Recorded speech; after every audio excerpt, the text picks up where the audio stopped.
What's up, Eagles Nation? What's going on, NFL world? How you doing, division rivals? This is Steven Hyder with Gate City Sports Channel, the sports channel where the cerebral NFL fan comes for about 10 minutes of daily content. All right, guys, what's up? Once again, guys, you might be familiar with the content that's going to be here, guys. This is part of this new segment I'm doing that's called Gate City Sports Channel's Clips. And these are just where I take long form content and I'm breaking them down into smaller chunks. So that way, if you wanted to just access a particular piece in that longer form content, you don't have to watch the entire content to get to the piece you want. Okay? Just makes it simple and easier. It also allows me to be able to upload these and post these to multiple social media platforms like Twitter and Instagram and stuff like that. So hopefully you guys understand what I'm doing here. Hopefully this isn't too big of a, or too large of an inconvenience to you guys because it's meant to actually help and assist. So here's the deal, guys. And yes, if you guys are wondering, yes, I said it in my first video, guys, I'm absolutely stealing this from Gary Vee. You absolutely see this kind of tactic used when it comes to Joe Rogan's podcast.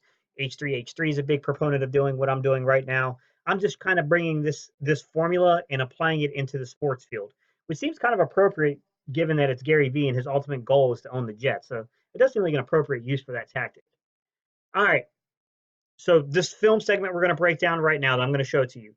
This is really about Carson Wentz, and for you guys who are not necessarily Eagle fans, who just want to see from a different perspective what this is about something that's called the quarterback hop or the jump step. And this is basically when a quarterback bounces, okay? This is when you're bouncing in the pocket. It's when you're going basically from your ball carriage to your ball shelf. And in between that, when you're setting your feet, so when you're setting your feet, basically what happens when in your base, you start bouncing, like you're bouncing up and down. I used to be really this was a big problem for me personally. And generally speaking, shorter quarterbacks, think Drew Brees. Drew Brees is a big one who does this too. This is a problem for shorter quarterbacks. It's a little surprising to see a 6'5" guy do this, but Carson Wentz did this in one of the games, and I caught it on film. So once again, this is a clip that's going to show you that quarterback bounce, guys. This is the idea where this will mess up your base. And if you mess up your base at this point, so now your spacing's not correct, right? Your hip placement's not going to be correct because you're bouncing. It's going to affect the rest of that throw. So coming out of the ball carriage up to the ball shelf when he goes into that throwing motion from the ball shelf, now basically the weight distribution from the back foot to the front foot's probably going to be off. His hip spacing is going to be off in the base. And then lastly, his posture will probably suffer from it. He's probably going to lean forward. Or he's probably going to lean too far back as a result of bouncing like that. So here's the clip. Watch Wentz. I'm going to show you exactly what you're going to see. He's going to set, and he's going to bounce. And he's going to bounce. And then he's going to open his hips, and then he's going to be off center, and then he's going to sail the football. This is not a mystery. All right, guys, watch the bounce. Ba-boom. Ba-boom. Did you see the bounce? From one Tigger to another. I know the bounce when I see the bounce because I was so guilty of this myself.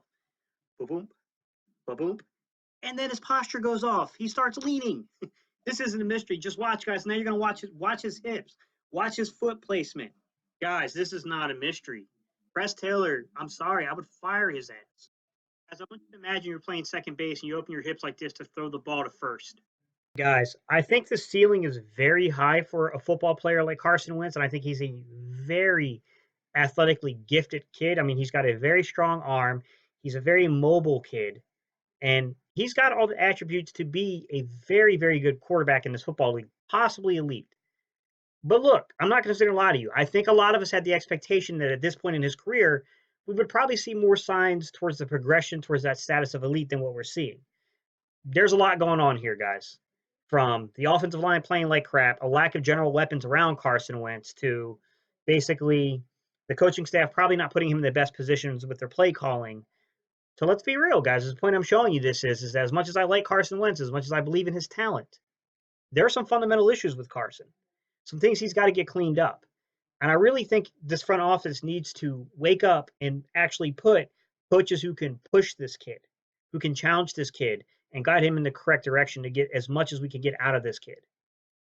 And we also do need to get players who can stretch the field. We need guys who have that big play aspect to them because we're wasting Carson Wentz's talent without that type of, aspect to our offense, for me personally. All right, guys, today's topic.